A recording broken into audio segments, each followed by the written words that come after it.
अनुकूल चंद्र परम आराध्य जगत जननी श्री श्री लक्ष्मा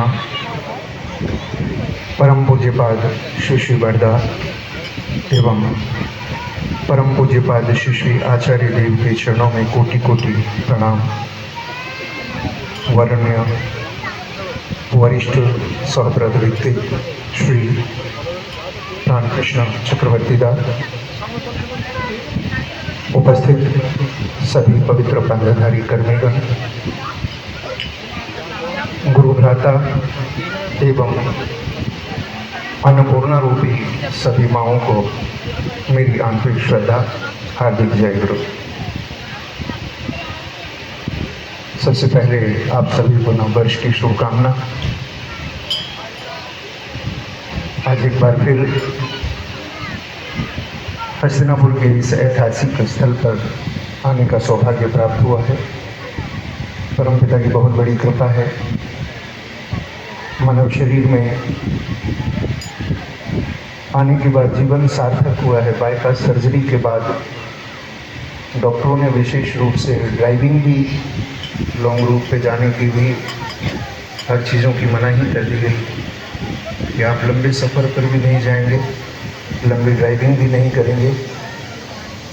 लेकिन परमपिता की दया से आपको आश्चर्य होगा कि बाईपास सर्जरी के बाद मैंने भारत की शायद ही कोई हिस्सा छूटा हो जहाँ पर मैंने सफ़र नहीं किया।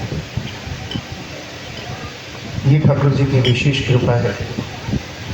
इस उम्र में भी और सर्जरी के बाद भी जिन चीज़ों को डॉक्टरों ने इनकार किया, मना किया, वो भी परमपिता। मैंने कई बार इस चीज़ की चर्चा की है कि ठाकुर अगर चाहें तो वो मुर्दे से भी अपना काम करवा लेंगे। जिस शरीर में प्राण नहीं होगा ना, उसको भी प्राण दे करके परमपिता अपना काम अगर उनको करवाना होगा तो निश्चित रूप से वो ताकत मुर्दे के अंदर भी आएगी। यकीन मानिए, ये मेरा दृढ़ विश्वास है और इसी विश्वास पर ये पृथ्वी कायम है। अगर दृढ़ विश्वास हो तो दुनिया में ऐसी कोई वस्तु नहीं जिसको हम प्राप्त न कर सकते हैं। सत्संग का प्लेटफॉर्म बहुत सहज नहीं है, बहुत आसान नहीं है। ठाकुर जी को हम जब पुकारते हैं, जब प्रार्थना करते हैं तो उनकी उपमा बड़ी सुंदर शब्दों में उनको हम परम दयाल कहते हैं। लेकिन सच कहूँ आपको, परमपिता दयाल तो हैं, लेकिन कहीं न कहीं वो भयाल भी हैं। अगर उनकी नियम नीति का हम पालन न करें तो निश्चित रूप से जानिए कि जिस कृपा के हम अधिकारी हैं वो कृपा हमें प्राप्त नहीं होगी। ये छोटा सा शब्द है कृपा, इसको अगर संधि विच्छेद करें तो इसका एक बड़ा सुंदर अर्थ हमारे सामने आता है। कृपा अर्थात कर और पा। कृपा शब्द का अर्थ कर्म कर और फल पा, यही है कृपा। परमपिता परमात्मा के पास कोई जादू की छड़ी नहीं है। हमें बगैर कर्म किए प्राप्त करने की किसी भी वस्तु की अभिलाषा नहीं करनी चाहिए। इसलिए ये तो ऐतिहासिक भूमि है। यहाँ पर दुर्योधन ने पांडवों को 5 गांव तो छोड़िए, एक सुई के नोक बराबर जमीन देने के लिए भी मना कर दिया गया और बहुत बड़ा युद्ध हुआ था उस समय। लेकिन उस समय भी ठाकुर जी ने अपने श्रीमुख से एक बड़ी सुंदर वाणी दी थी संसार को, कर्मण्येवाधिकारस्ते मा फलेषु कदाचन। कर्म किए बगैर फल की इच्छा करना व्यर्थ है। अगर कर्म नहीं करेंगे तो फल नहीं मिलेगा। और वही शब्द आज भी हम ईश्वर से जब भी प्रार्थना करते हैं तो कहते हैं कि तेरी कृपा कर और पाप। उसके साथ हम कहते हैं कि दया। दया शब्द को अगर उल्टा कर दीजिए तो शब्दकोश में बड़ा सुंदर शब्द बनता है याद। दया हम पर तभी होगी जब हम उसको याद करेंगे। उस व्यक्ति पर, उस संत पर, उस संतनी पर निश्चित रूप से दया होगी जिनकी मन में उनकी याद की छाया पड़ी रही। परमपिता साधारण मानव शरीर में आए हैं। सबसे बड़ी प्रॉब्लम तो ये क्रिएट होती है हमारे जीवन में कि हम इनको ईश्वर क्यों माने। बड़ी दुविधा होती है मन में, क्या ईश्वर ऐसे रूप में भी आ सकते हैं? मन में एक धारणा रहती है कि ईश्वर का एक आकार, वो धन्वाधारी है, वो त्रिशूलधारी है, वो डमरूधारी है, वो धनुषधारी है, वो चक्रधारी है। ऐसी धारणा हमारे मन में रहती है। और निश्चित रूप से जानिए, ठाकुर जी जो बोले हैं रामायण में, गोस्वामी जी का एक बड़ा सुंदर दोहा है। अगर आप लोगों ने सुना हो, पढ़ा हो, मुझे तो याद है। वो दोहा ये है कि तीर्थ मंदिर मंदिर ढूंढा, गया न इतना ध्यान, हर दिल में भगवान बसा है, हो सके तो पहचान। ईश्वर हमारे हृदय में वास करना चाहते हैं। और ठाकुर जी के पुण्य पोथी को अगर आप पढ़ें, मैं क्योंकि वो बंग भाषा में है, पढ़ तो नहीं पाया हूँ, लेकिन विद्वान ऋतुकों के मुँह से मैंने सुना है कि ठाकुर जी की जो पहली वाणी है पुण्य पोथी में, वो ठाकुर जी अपने श्री मुख से बोले हैं कि मुझे चाहिए चौड़ी छाती, मुझे चाहिए शुद्ध आत्मा, मुझे इतनी चौड़ी छाती चाहिए जिसके कंधे पर सवार होकर मैं विश्व भ्रमण कर सकूं। ये ठाकुर जी अपने श्री मुख से बोले। कुछ प्रॉब्लम्स जीवन में क्रिएट होती हैं। मैं कुछ शास्त्र के तर्क, कुछ वर्तमान अपनी अनुभूति, दो तरह से मैं इस चर्चा करना चाहूँगा।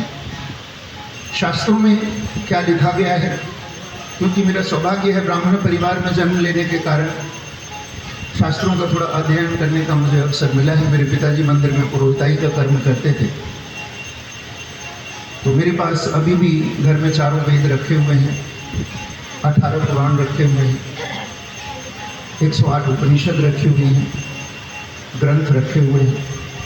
बहुत कुछ पढ़ता हूँ, लेकिन अंत में एक सार निकला सभी को पढ़ने के बाद। सारा मुझे याद नहीं है, लेकिन जितना पढ़ा है, पढ़ने के बाद कबीर जी का एक दोहा पढ़ता हूँ कि पोथी पढ़ी पढ़ी जन्मुआ, पंडित भया न कोई, ढाई आखर प्रेम का पढ़े सो पंडित हुए। और ठाकुर जी को जब हम याद करते हैं तो सबसे पहले हमारी जीवा से उच्चारण होता है परम प्रेममय। प्रेम की परिभाषा अगर जानना चाहते हैं तो अभी थोड़ी देर पहले जब मातृ सम्मेलन में मैंने माँ के प्रेम की चर्चा की थी। ठाकुर जी का प्रेम जिसके हृदय में है, तो सच कहें ठाकुर जी ने तो धर्म को 18 पुराणों में नहीं, 108 शास्त्रों में नहीं, 4 वेदों में नहीं, 2 शब्दों में व्यक्त कर दिया है।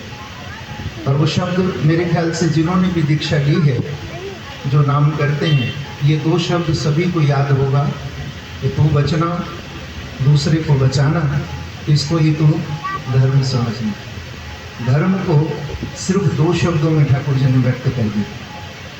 कोई कहता है कि अन्न बांटने से धर्म होता है, कोई कहता है माता पिता की सेवा करने से धर्म होता है, कोई कहता है तीर्थ करने से धर्म होता है, पूजा पाठ करने से धर्म होता है, भजन कीर्तन करने से धर्म होता है। धर्म की परिभाषाएं अलग अलग रूप से अलग अलग संत महात्मा बड़े विस्तार पूर्वक धर्म की चर्चा करते हैं, लेकिन ठाकुर जी ने 2 शब्दों में धर्म की विभक्ति की। स्वयं खुद बचना, दूसरे को बचाना, इसको ही तो धर्म समझना। इससे बड़ा कोई धर्म नहीं। यही जीवन का सबसे बड़ा धर्म है। हमें किससे बचना है, कैसे आगे बढ़ना है, इस पद्धति को अगर हम जान ले तो हमारे जीवन सहज रूप से निर्वाह होने लग जाए। अलग अलग परिभाषाओं में जाने की जरूरत नहीं। शास्त्रों का मत 3 श्रेणियों में मनुष्य को बांटता है। भक्ति भावना, मैं भागवत की चर्चा कर रहा हूँ क्योंकि महाभारत की भूमि है, तो इस चर्चा को करना ध्येय बनता है। 3 शब्दों में धर्म की परिभाषा की गई है शास्त्रों में। 3 मतों में बांटा गया है धर्म को। पहला मत है शाक्य मत, दूसरा है वैराग्य मत, और तीसरा है वैष्णव मत। कई लोग कहते हैं कि ठाकुर जी वैष्णव मत को लेकर आए हैं, वैष्णव पंथ को लेकर के आए हैं। ये कहना उचित नहीं होगा। ठाकुर जी के सत्संग में बहुत से लोग ऐसे हैं जो शाक्य मत को मानने वाले हैं, बहुत से लोग ऐसे हैं जो अभी भी मांसाहारी हैं, जिन्होंने सुस्तनी नहीं लिया है। तो ठाकुर जी ने शाक्य मत को नकारा नहीं है। ठाकुर जी बोले हैं जीवन में धर्म के कई प्रकार हो सकते हैं, परंतु मत मनुष्य का, जितने पूरे विश्व ब्रह्मांड में जितने मनुष्य हैं उतने प्रकार के मत हो सकते हैं। इससे धर्म कभी अनेक नहीं होता। मत मेरा और आपका अलग अलग हो सकता है। यहाँ पर बैठे हुए सत्संगियों में भी सबके एक मत नहीं है। मैं बड़ी स्पष्ट बात कर रहा हूँ। ठाकुर जी सत्य अनुसरण में बोले हैं स्पष्टवादी रहो परंतु निष्ठभाषी बनो। स्पष्ट बात बोले, मीठी भाषा में बोले। तो ठाकुर जी की स्पष्ट बात आपको कहूँ कि हमारे सत्संग में भी ठाकुर जी को जो मानने वाले हैं लोग, जो उनके फॉलोवर्स हैं, जो उनकी नियम नीति पर चल रहे हैं, उनका भी मत एक नहीं है। अपने मन में झांक कर देखिए, यहाँ पर उपस्थित लोगों में कई लोग शाक्य मत के होंगे, मांसाहारी होंगे। ठाकुर जी ने उनको छोड़ा नहीं है, अपनाया है। बहुत से लोग यहाँ पर वैराग्य मत के होंगे, माता पिता भाई बंधु सब है संसार में, लेकिन मन में वैराग्य रहता है कि दुनिया में कुछ नहीं है, ईश्वर कह रहा है। वैराग्य मत, शायद भागवत में आपने सुना हो, सुखदेव जी भगवान भोलेनाथ का बड़ा सुंदर तीर्थ स्थान है अमरनाथ। वहाँ पर सती को, पार्वती को अमर कथा सुनाने के लिए महादेव ले गए कि आज मैं तुझे ऐसी कथा सुनाता हूँ जिसको सुन करके तू अमर हो जाएगा। तो ठाकुर जी की वाणी आप जरूर पढ़ते होंगे, सुनते भी होंगे। न मरो न मारो, हो सके तो मृत्यु को अवलुप्त करो। ठाकुर जी भी इस बात को बोले, अहम कृष्टि दैवतम। ठाकुर जी तो चाहते हैं कि ये पूरी कृष्टि, पूरी कायनात, पूरा संसार देवतुल्य हो। बोलते हैं ना, अहम कृष्टि दैवतम। हमारी जो कृष्टि है, हमारी जो संसार, हमारा जो कायनात है, वो हर व्यक्ति देवतुल्य हो, देवताओं की तरह हो, उसका आचरण देवताओं की तरह हो, ये ठाकुर चाहते हैं। तो दूसरी मत वैराग्य मत। सुखदेव जी का जरूर सुना होगा आपने, 12 वर्षों में जन्म हुआ था उनका, 12 वर्ष तक माँ के गर्भ में रहे थे। और 12 वर्ष के बाद, बड़ी लंबी कथा है ये, अमरनाथ की गुफा से यात्रा शुरू होती है। जब आप भागवत सुनेंगे तो उसमें चरित्र लिखा हुआ है। 12 वर्ष बाद जब वो जन्मे थे तो वो गर्भ में नाम की इतनी शक्ति आ गई थी उनके अंदर, क्योंकि उनके माता पिता नामी थे, नाम जप करते थे, और गर्भ में ही सुखदेव जी को नाम मिल गया। हम लोगों को 12 वर्ष की उम्र में नाम लेने के लिए ठाकुर जी ने कहा, और 12 वर्ष में सुखदेव जी का जन्म हुआ वैराग्य मत के अनुसार। और जब वो जन्मे तो वो नाम के प्रताप से गर्भ में ही वो वैरागी बन चुके, सारा द्वेष राग उनका नष्ट हो चुका था। इतनी शक्ति उनको गर्भ में ही प्राप्त हो गई। जब वो जन्मे तो अपनी लकोटी कमरिया उठाई और चल पड़े। अब पूरे गांव के लोग, उनके माता पिता, सब ने रोकने की कोशिश की। उस समय सुखदेव जी ने एक छोटी सी घटना, छोटी सी कथा सुनाई थी, मैं आपको सुना रहा हूँ, ध्यान से सुनिएगा इस कथा को।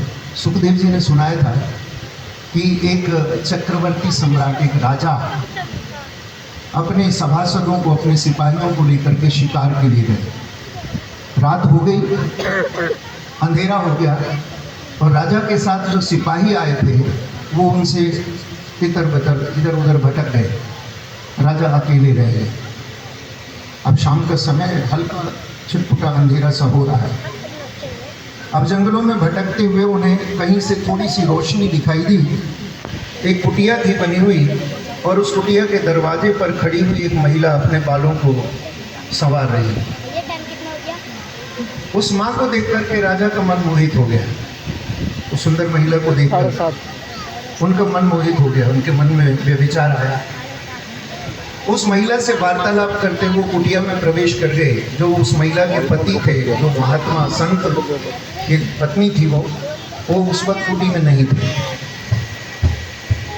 राजा के मन में कोई दुर्भावना आए उससे पहले किसी ने दरवाजा खटखटाया, और वो ऋषि पत्नी ने जब दरवाजा खोला तो द्वार पर उनके पति थे।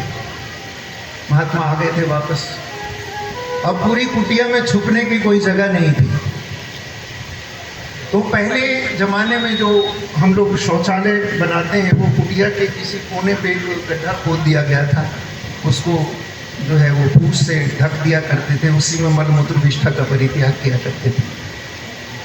तो राजा को जब कोई जगह नहीं दिखी तो वो संत से बचने के लिए, उनकी नज़रों से बचने के लिए उस गड्ढे में कूद गया जिसमें मलमूत्र विष्ठा पहले ही पड़ी हुई थी। और महात्मा जो लौट कर आए उनकी शौच क्रिया प्रबल हो रही थी, उनको शौचालय में जाना था। राजा वहीं गड्ढे में छुपा हुआ है। जब महात्मा आए तो वो शौच कर्म करने के लिए चले गए। राजा वहाँ छुपा हुआ है। वो चोर तो चोर होता है, मूक होता है, बोलने की वाचाल होता है, बोले नहीं। और उनके ऊपर शीश पर मलमूत्र विष्ठा का परित्याग किया महात्मा ने। उस गंदगी में वो बैठे रहे। महात्मा शौच क्रिया कर्म करके वापस चले गए। पूरी रात राजा उसी शौच में बैठने पर मजबूर होना पड़ा। सुबह जब मेहतरनी सफाई के लिए आई, उसकी निगाह पड़ी कि इसमें कोई व्यक्ति छुपा हुआ है, तो राजा ने अपने दोनों हाथ जोड़ दिए कि माँ मेरी रक्षा कर। वो चौर्य प्रवृत्ति उसके भीतर थी। उस मेहतरनी ने उनको छुपा करके किसी तरह टोकरी में नदी के किनारे ले गई। वहाँ पर स्नान ध्यान करके राजा पवित्र होकर के अपने महल में वापस चले गए। ये घटना बीत गई, सालों साल बीत गए, कोई चर्चा नहीं, सब भूल गए इस बात। 1-2 वर्ष के बाद फिर एक बार आखेट के लिए, शिकार के लिए राजा का मन हुआ और अपने सिपाहियों को कहा कि चलो हम फिर चलते हैं। और उस दिन भी जब वो गए तो जंगल में वो कुटिया नजर आई और वो माँ उसी प्रकार से अपने बाल संभाल रही थी। राजा के मन में फिर एक बार व्यभिचार आया। सुखदेव जी ने यहाँ पर कथा रोक दी और अपने माता पिता से और ग्रामीण लोगों से पूछा कि मेरा आपसे ये प्रश्न है, मुझे ये बताइए कि क्या राजा को उस कुटिया में दोबारा जाना चाहिए? ये प्रश्न मैं आपसे भी पूछ रहा हूँ, क्या राजा को कुटिया में दोबारा जाना चाहिए, हाँ या नहीं?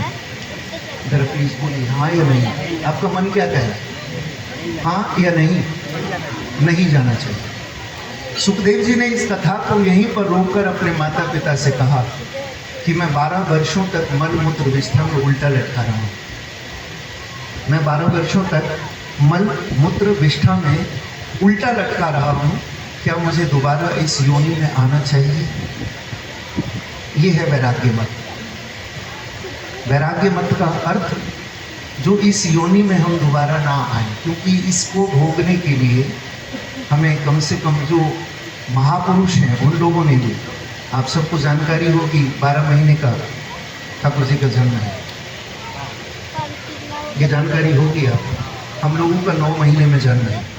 उस कष्ट को दोबारा मैं नहीं भोगना चाहता, वो शाक्य मत और ये वैराग्य मत। अब आता है वैष्णव मत, जिस मत को हम लोग मानते हैं। ठाकुर जी का विशेष प्रभाव स्वस्थैनी पर है, शायद जानकारी उन लोगों को होगी जो स्वस्थैनी है। ये वैष्णव पंथ है और वैष्णव पंथ के लिए ठाकुर जी की जो भावधारा है उसमें हम लोगों ने कई प्रकार के मसाले मिक्स कर दिए। कहीं चावल नहीं खाना, कहीं प्याज नहीं खाना, कहीं लहसुन नहीं खाना, दूसरे के हाथ का नहीं खाना। अब यहाँ पर वो बात आती है ठाकुर जी की, तुम खुद बचना और दूसरे को बचाना, इसको ही तो धर्म समझना।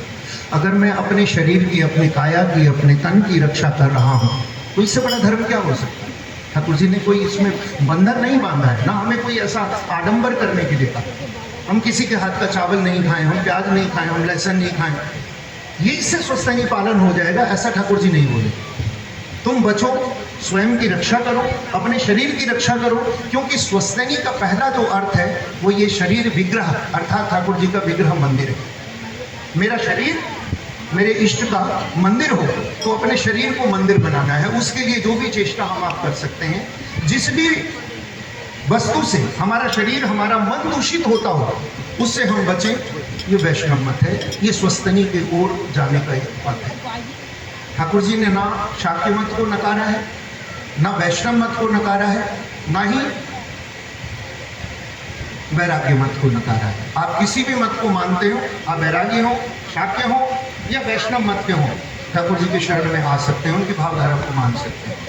ये 3 पद्धति तब आता है जीवन में कि अगर हम तीनों रूप में आए, तो हम मनुष्य रूप में चाहे शाक्य मत को माने, चाहे वैराग्य मत को माने, चाहे हम वैष्णव मत को माने। आए इस पृथ्वी पर, हम प्रार्थना करते हैं सुबह सवेरे, हमारी जीवा से एक शब्द उच्चारण होता है, जीव जगत कारण करुणामय स्वामी।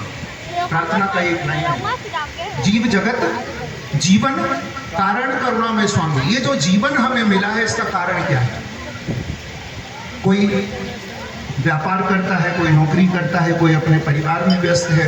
जीवन में कोई ना कोई कर्म तो हर व्यक्ति करता है, कोई हलवाई है, कोई डॉक्टर है, कोई इंजीनियर है, कोई ओवरसियर है, अपने अपने कर्म को। लेकिन क्या अपने जीवन के तार को देखा हमने कि हमारा जीवन प्राप्त किस लिए किया हमने? मैंने डॉक्टरी करने के लिए जीवन किया, ये भाषण डालने के लिए जीवन किया।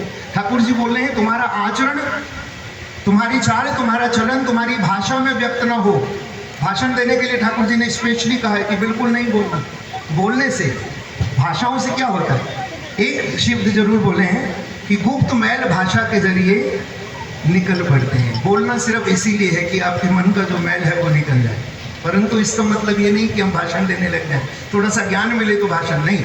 आचरणशील, ये शरीर को विग्रह मंदिर बना करके चलो, ताकि जो व्यक्ति तुम्हें देखे वो तुम्हें श्रद्धा से देखे, प्रेम से देखे।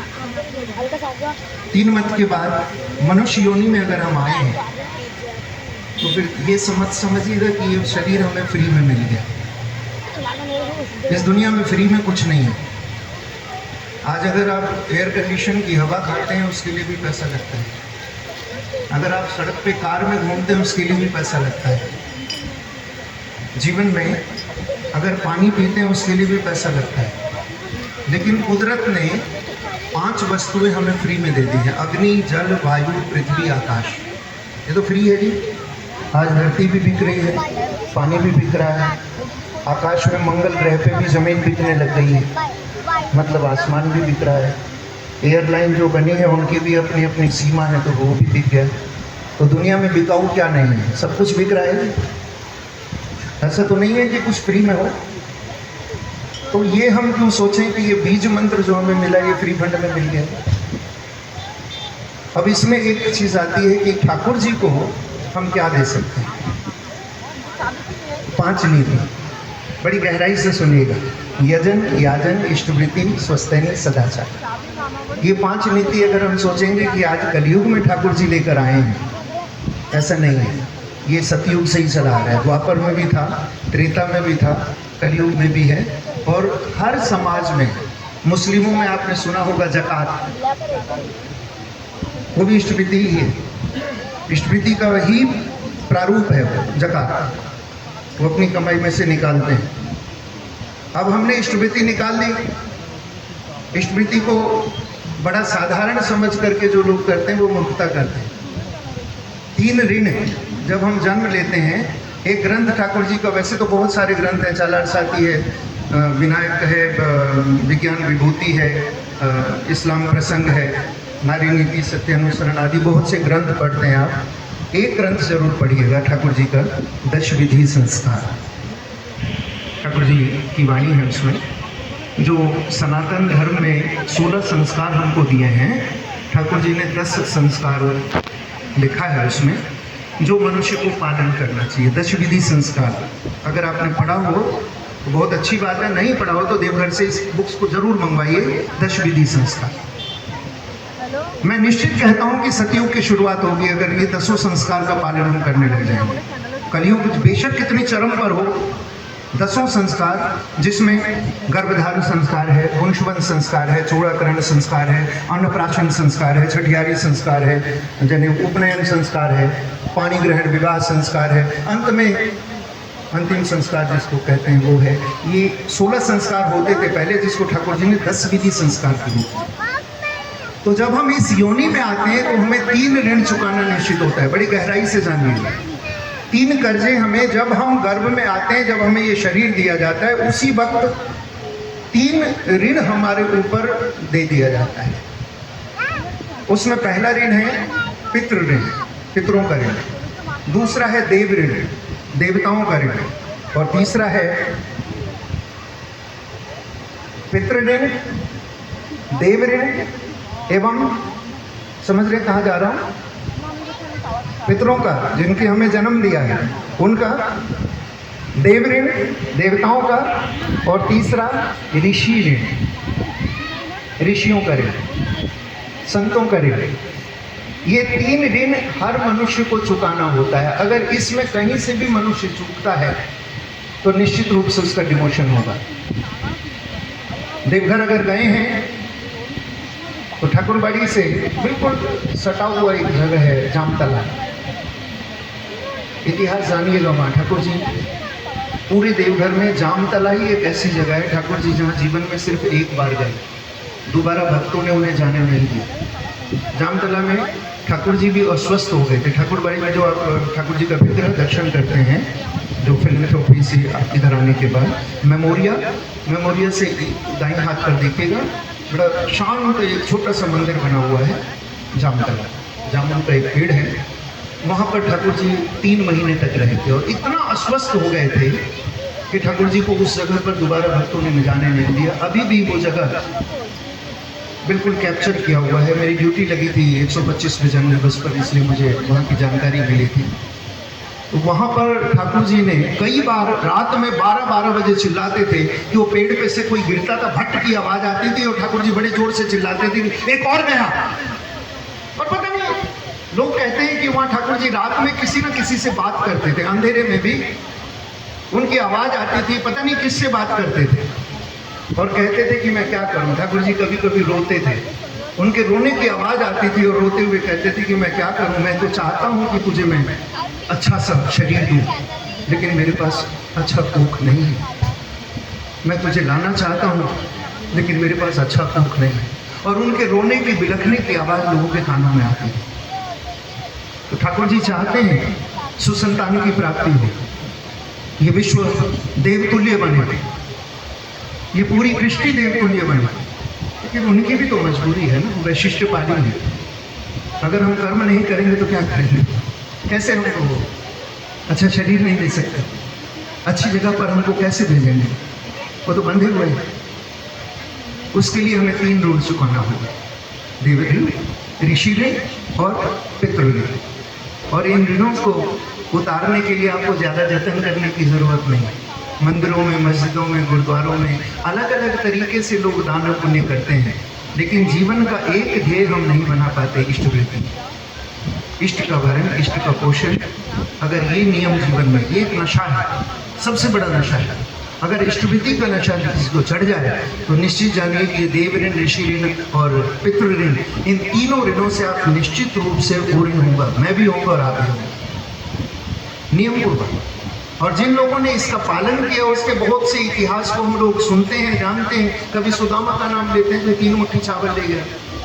बहुत लोगों ने उसको झपटने की कोशिश की थी, केवट जिस नाव में गए थे उन्होंने, लेकिन उसमें से एक दाना भी उन्होंने गिरने नहीं दिया था। क्यों?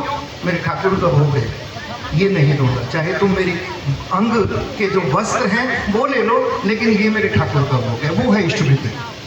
इष्टवृत्ति से कभी नहीं चूकना। जीवन में यजन, याजन, इष्टवृत्ति, स्वस्तिनी, सदाचार, इन 5 नीतियों से हमारे 3 ऋण जो है वो निश्चित रूप से कटते हैं। अब आइए 3 प्रकार के निर्माण पे।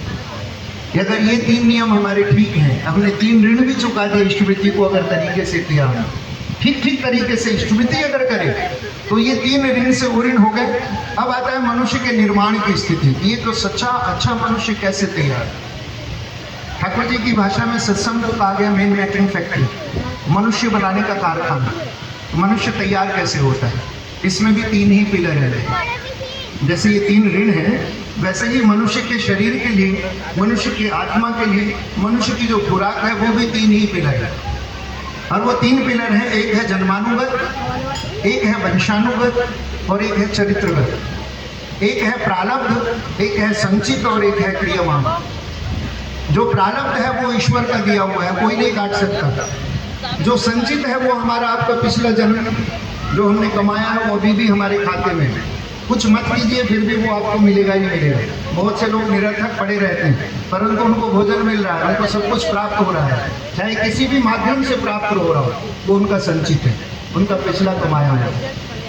अब आता है क्रियमान, जो वर्तमान में हम अपने कर्म को कर रहे हैं। निश्चित रूप से जो प्रारब्ध है वो ईश्वर का दिया हुआ है, जो संचित है वो हमारा आपका कमाया हुआ है। लेकिन अगर हमारा वर्तमान ठीक नहीं है, आगे जाके ठन ठन गोपाल हमारे आपके पास कुछ नहीं रहेगा।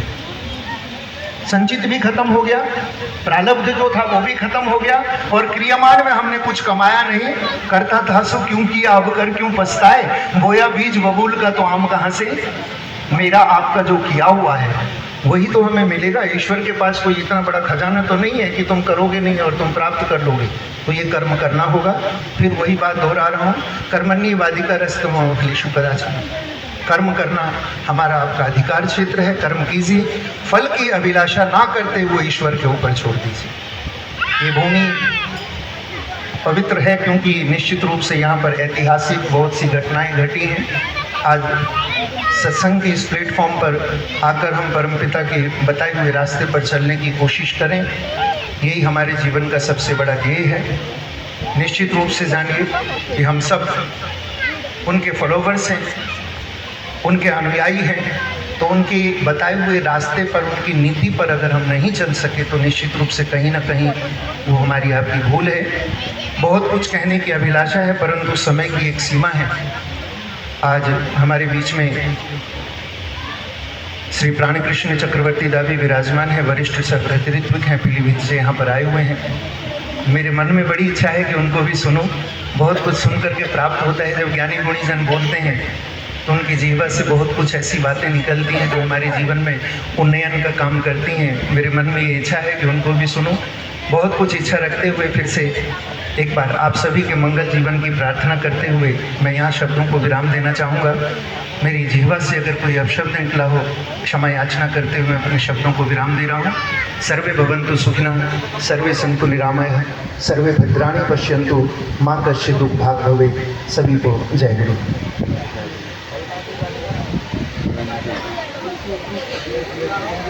Thank you.